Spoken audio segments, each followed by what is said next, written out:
নমস্কার বন্ধুরা, সাজের চুলে আবার আজকে আপনাদের স্বাগত জানাই। আজকে আমি একটা জ্যান্ত মাছের রেসিপি নিয়ে এসেছি। তেলাপিয়া মাছের আলু দিয়ে ঝাল।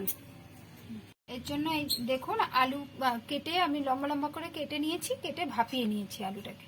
আর এর মধ্যে কাঁচা লঙ্কা, সবুজ আর লাল দেখে লঙ্কা আমি বেটে নিয়েছি মিক্সিতে। তেলাপিয়া মাছের ঝাল করার জন্য কড়াইয়ে তেল দিয়ে দিলাম। আমি সাদা তেলে করছি।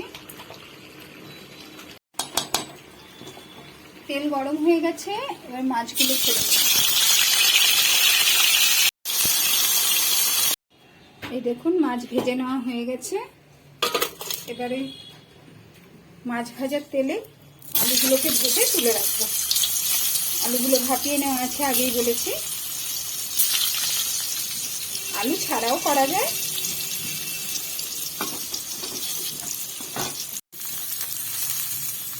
লবণ দিয়ে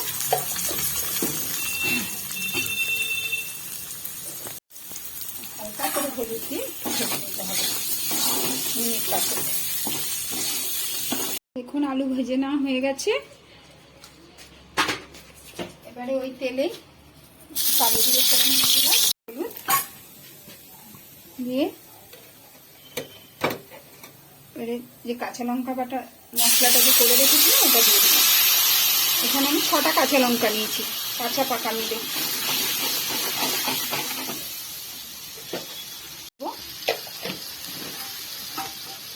আর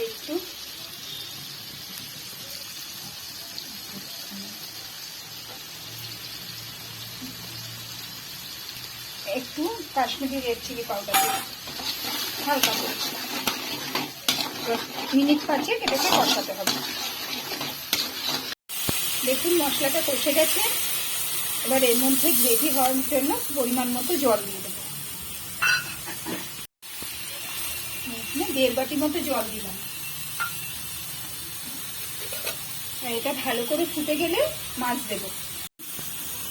গ্রেভিটা ভালো মতো ফুটে গেছে, এবার মাছগুলো ছেড়ে দিলাম।